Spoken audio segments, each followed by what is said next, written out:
Welcome to Pro Talk. This is episode number 3. We are looking at the third week of the NFL season. I'm here with my buddy, my road dog, the sports editor for the Challenger Community News, George Radney. How you doing, George? Oh, I'm doing great. Here we are, week 3 already. Doesn't it seem like the football season just breezes right on by? Flying by, a lot of changes, a lot of quarterbacks got hurt. Ooh, aren't they protecting them? That's what I thought. I thought they were protecting these guys, but man, they are falling like flies. And one thing we know, Colin Kaepernick has not been given even a tryout. And you cannot tell either one of us who have covered this league for a number of years that some of these quarterbacks they are marching out there are better candidates than Colin Kaepernick, is it? Absolutely. I mean, to see Simeon come out there for a quarter and then get his leg broke in less than a half, that just shows you that he was unprepared to play. And you can't hold on to the ball. You got to get rid of the ball, especially when you see in the defensive end for Cleveland killing your tackle the whole first half, and you know he can't. And Gase should have double-teamed him to help that quarterback out. But that's what happens when you have inexperienced quarterbacks out there. They will get hurt because they hold the ball way too long. Way too long. Well, the week started with the Carolina Panthers against the Tampa Bay Buccaneers on last week. We have a game tonight, Jacksonville against Tennessee. We'll talk about that a little later. But let's first talk about the Carolina Panthers against the Tampa Bay Buccaneers. We talked about this last week, that these Thursday night games, you see more injuries. What happens in this game? Cam Newton throws for 333 yards, but re-injures that foot. Yes. And he's going to be out for a length of time. Am I right? I believe so. I believe he's, to me, it's something with his shoulder, too. I don't think his shoulder pad is completely healed. Mm-hmm. I think he should have took a page from some of those other players and took this year off. He should have just told them, no, I'm not going to play this year before, so that they went into training camp with a new quarterback for this year and have him come back next season. Because he's somebody that has a lot of wear and tear and a lot of injuries some of the injuries that we don't even know about. And you can see he's not the Cam Newton of old. No, not even close. I think some of the wear and tear is starting to show on Cam Newton, but it's also showing on his wardrobe too. Yeah. Because he's not even Superman no more. Usually he just do that cape thing where he opens up his, like he rip it open his shirt to show the S on his chest. He doesn't even have enthusiasm for the game. No. At all. No, he's just not the same person. And some of it is the wear and tear from the game. He's taken a lot of hits over the years, and I don't think he's been protected like other quarterbacks have throughout his career, the Tom Brady's and what have you. Well, the other game that we basically looked at was the San Francisco 49ers against the Cincinnati Bengals, who happened to be the opponent of the Buffalo Bills this week. Both George and myself covered the Buffalo Bills. Cincinnati did not look good against the San Francisco 49ers and got blowed out 41-17. Andy Dalton, though, has played well, and the Bills are going to have to basically try to take away his passing lanes because he has been effective. Yes, and you got to remember, Kyle Shanahan is the head coach in San Francisco, and he has Jimmy Garoppolo back. And you can see, even before Garoppolo got hurt a year ago, he's in tune to his system. And because San Francisco won their first game, scoring a lot of points in week 1, and then week 2 they took care of serious business against the Bengals. That's a team that we got to watch out for on the West Coast. But I think the Bengals are going to come into Buffalo and play the Bills very tough because the Bills do not have an offense like the 49ers have. And the Cincinnati Bengals still have a lot of talent. Ross is one of the fastest receivers in the league. I think AC Green is still out. But defensively, hey, you still got Geno Atkins and Carlos Dunlap who are going to give our offensive line a true test this week. Do you think they're licking their chops after last preseason when they just ran rep shot through the Bills' offensive line a year ago? Right. And quite frankly, this offensive line that the Bills have is not that much better than the last year's line. Right now, the Bills just haven't played quality opponents at the present time. and it's going to be a test for them against Cincinnati Bengals. They have some quality players on both sides of the ball, and there's no doubt that this could be a challenge for the Buffalo Bills. We'll talk about that in the second half of the program. The Los Angeles Chargers seem to be struggling. They lost to Detroit. Hopefully they get it together as the season goes on. We know Anthony Lynn is a very high-quality coach, but what has been their early season struggles? I think the running game and also their pass rush. The Boza is adequate. He's not a great. To me, he wasn't a number. Him or his brother are number 1 or number 2 draft picks. Those guys were more named coming out of Ohio State. I think those guys were more. And they can't stop the run. They just straight up speed rushers. They're not good against the run. He has to work on his defensive line. He lost a couple guys from that defensive line a year ago, Lugent, and so they really missing Lugent at the present time.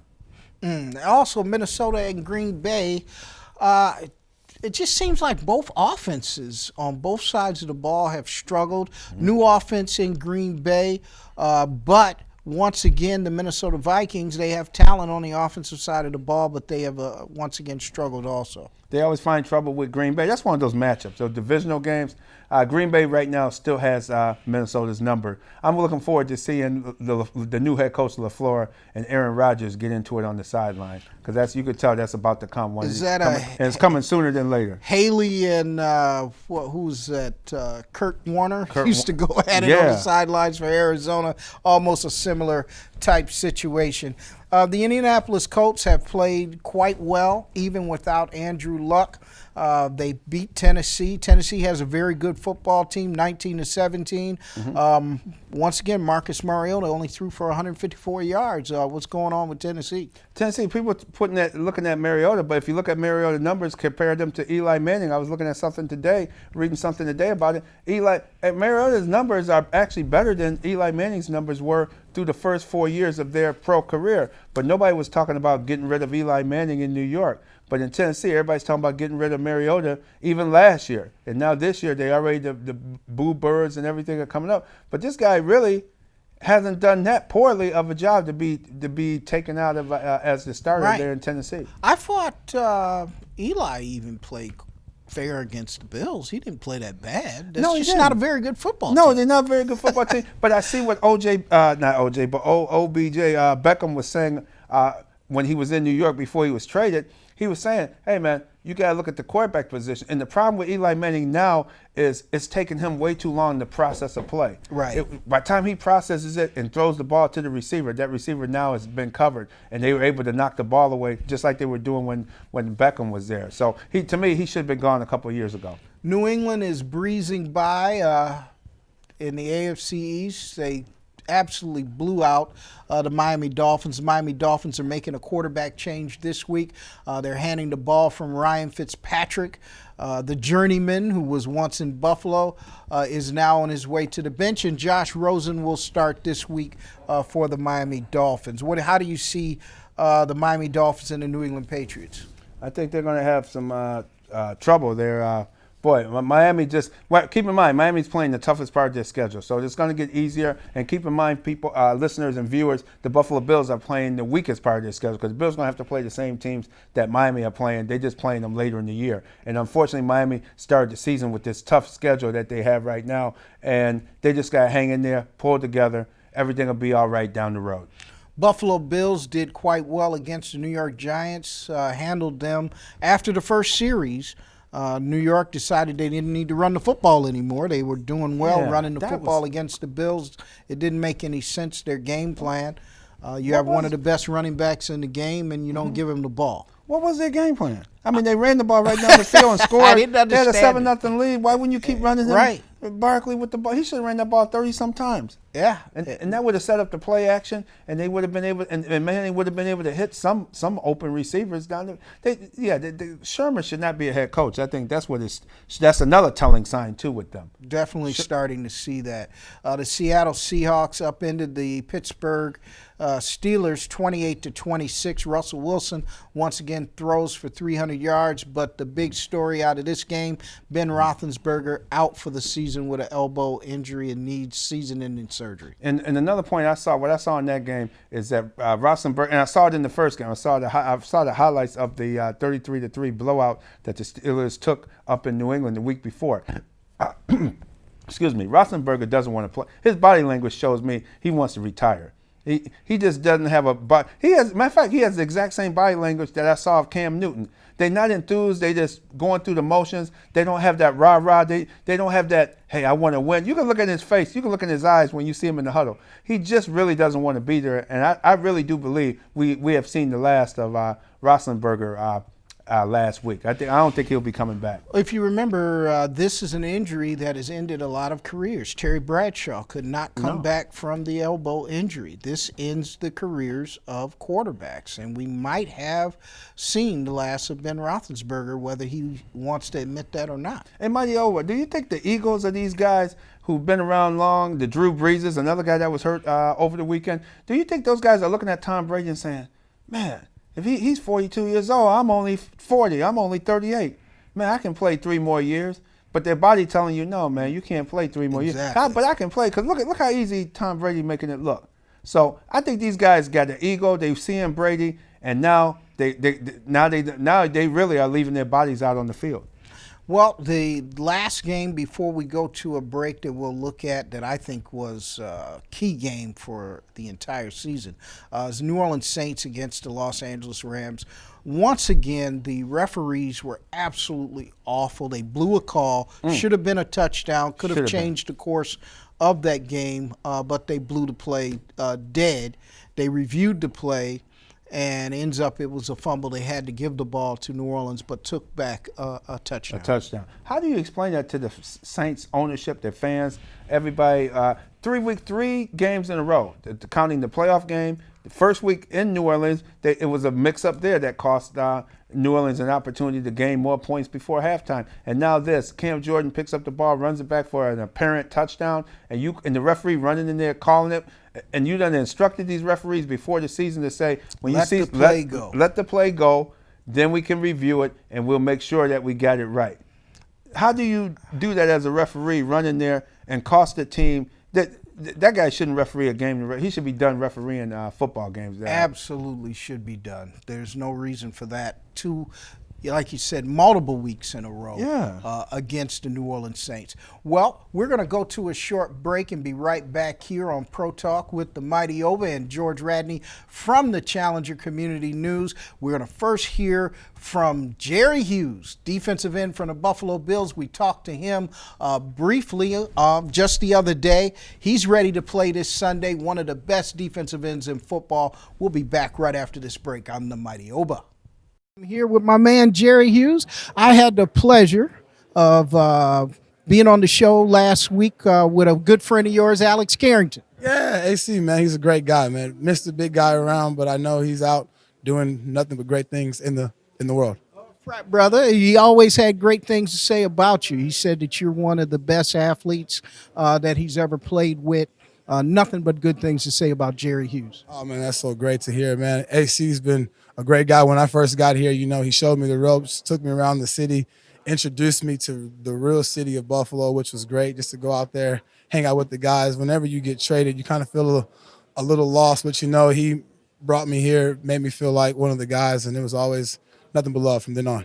Tell me about the offensive side of the ball of the Cincinnati Bengals. What are you seeing? Andy Dalton, a guy you know quite well. Yeah, he's starting off really hot right now. I think he's thrown for 700 yards so far, 300 last game, 400 the previous game. So we understand that his offensive line is doing a great job of keeping him clean. He's got some talented running backs with those 2 guys back there, the receiving core, even though A.J. Green is down, Ross and number 83 have stepped up big. Both guys are catching the ball for over 100 yards. So we understand it's a high-powered offense. For us, we got to go out there. We got to execute our fundamentals and get on them quick and let that crowd noise take over. Giovanni Bernard and Joe Mixon, very good runners, right? Yeah, Joe's a very strong guy. He's going to come downhill, hit you right in the mouth. Gino, he's going to do a little bit of everything. He can catch the ball out of the backfield. He can make you miss an open field. So we understand, we got to rally to the football. It's got to be sharks in the water smelling blood. We got to fly around, put all 11 hats on the football, and just take all that surface area away from those 2 talented runners.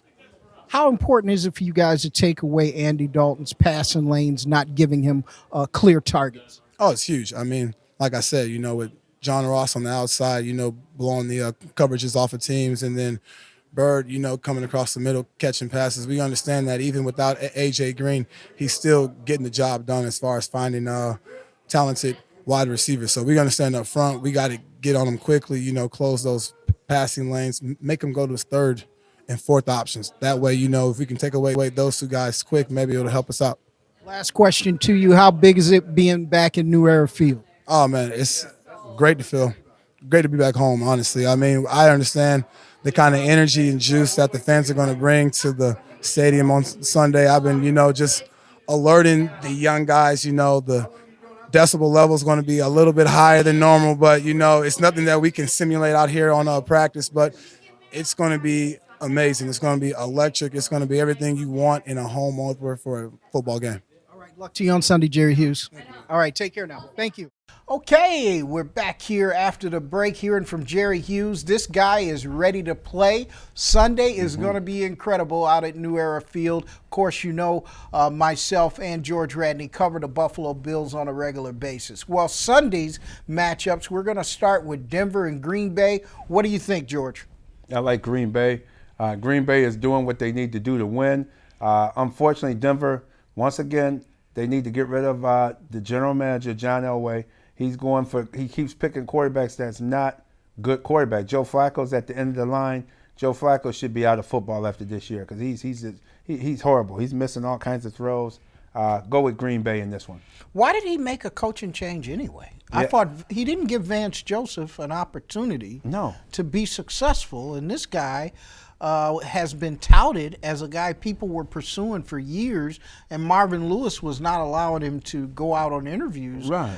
When he finally gets an opportunity, John Elway hastily makes a change when the man didn't have a quarterback. He didn't have a quarterback. You brought him bum quarterbacks when he was there. Yeah. So yeah, it's just John Elway.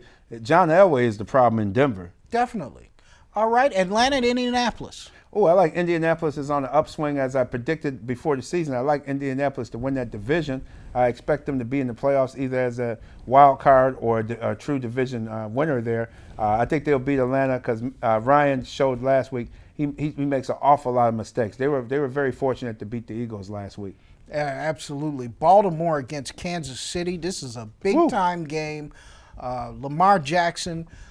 Didn't Bill Polian say he should be a wide receiver? Huh? Yeah. Remember he came by our table and said, "Oh, that guy, no, he won't be in the league long. Can't play the quarterback position." Incredible. But Kansas City, Patrick Mahomes, 278 yards passing in one quarter.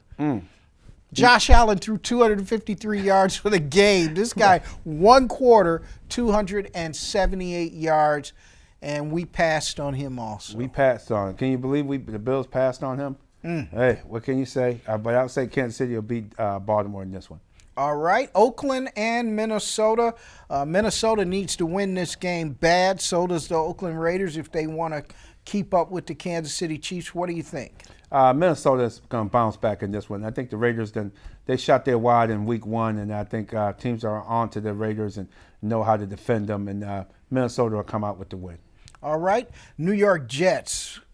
This is a hapless team takes on the New England Patriots. I don't think this is a competitive game for the Patriots.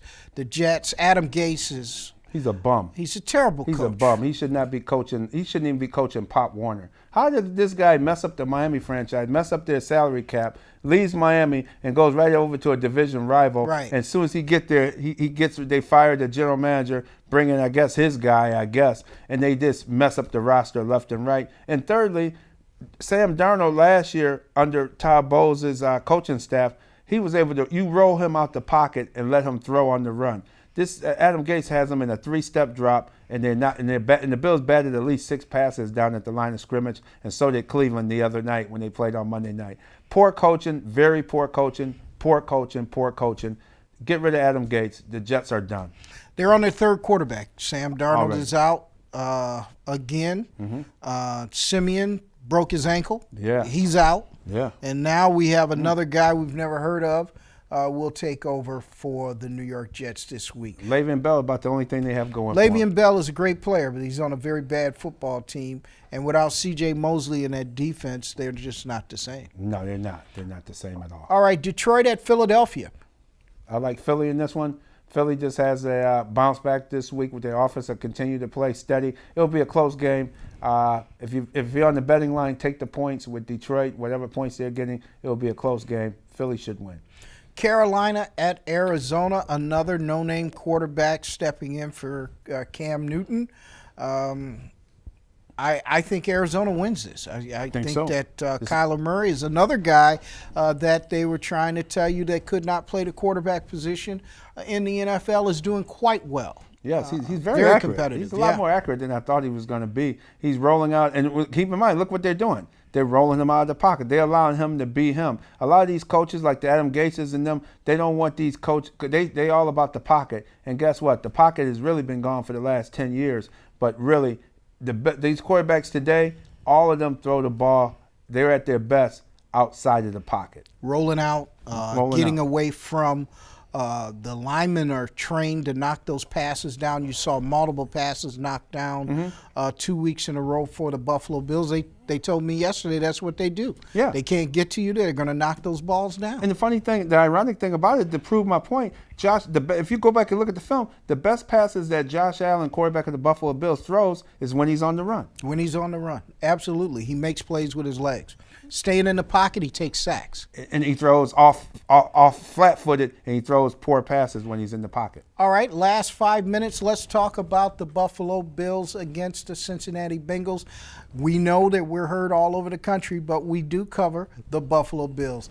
I talked to a lot of them on yesterday. Good spirit out there, but they're going up against a team that has played well. They don't have any wins, but they've played well this year as far as statistically. They've got a good defense. That defensive line is going to be someone, the Bills' offensive line, they're going to have to handle Carlos Dunlap and Geno Atkins. I think those two guys, once again, will give Deion Dawkins, Taiseki, Cody Ford, whoever's over there, they're going to give them a lot of trouble. Bills going to have a lot of trouble with the Bengals defense.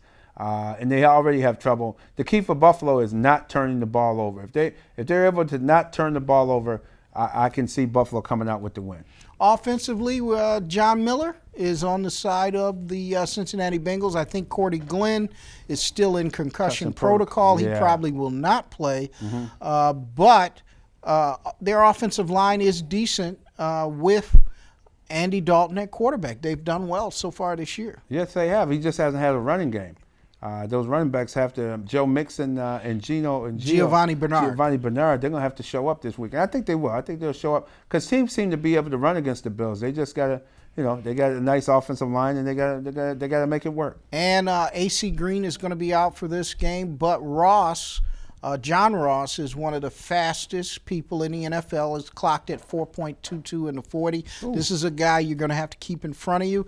And the Buffalo Bills, once again, we've seen Tre'Davious White listed as limited with a neck injury. Is a good possibility he will not be cleared to play on Sunday. But I give Bills management good props for this. They signed a guy, Kevin Johnson. Kevin Johnson can play. Yes, he can. These guys know how to sign defensive players. The Bills' problem is signing offensive players. They know how to sign quality defensive guys. That's their forte. That's what they love to do. They got all kinds of the Saran Neal. I'm reading number 33. Keep an eye on him. Man, that guy has been great not only on special teams, but he's playing very well as the nickel back for the Bills. TJ Yeldon is going to step into a more active role this week because it is very doubtful that Devin Singletary will step on that football field probably for a couple of weeks. Am I right? Yeah, I think 4 to 6 weeks, I would think so. And I would like to see the Bills move Marcus Murphy off of the practice squad and put him active duty. He's an excellent punt returner. I would like to have him on punts instead of Micah Hyde. You don't want your starting safety. He just like Phillips used to say when he was the Bills coach, he's a punt catcher. Right. That's what he is. He just catching punts and just calling for a fair catch. But put Marcus Murphy back there. He can make some things. And he's a good running back. I think he's just as good running back or better than T.J. Yeldon. Why didn't they put Isaiah McKenzie back there before Micah Hyde? I've never understood. I mean, give him a role. Right. I mean, this is a guy that's done this throughout his pro career. Why not see him do it again rather than risk your starting safety taking unnecessary hits? Yeah, because Isaiah McKenzie did a nice job last year when he was back there. Right. I don't understand. That's one of those moves. Another injury for the Buffalo Bills could be and is definitely the running back position, but we're definitely seeing the fact that a few of those guys are banged up front, but it looks like they're going to play. Will we see Tyler Kroft? That's what I'm wondering. That's a possibility that he might not be there because he practiced full Wednesday, and today he's limited. So, so what that tell you? Did he have a setback? Yeah, you paid this guy all this money. He only played 5 games a year ago. He might have had a setback. Well, we want to thank you again for tuning in to Pro Talk here with the Mighty Oba and my main man, the Road Dog, the sports editor for the Challenger Community News. We thank you for tuning in with us. We'll see you again next week right here on Pro Talk. I'm the Mighty Oba.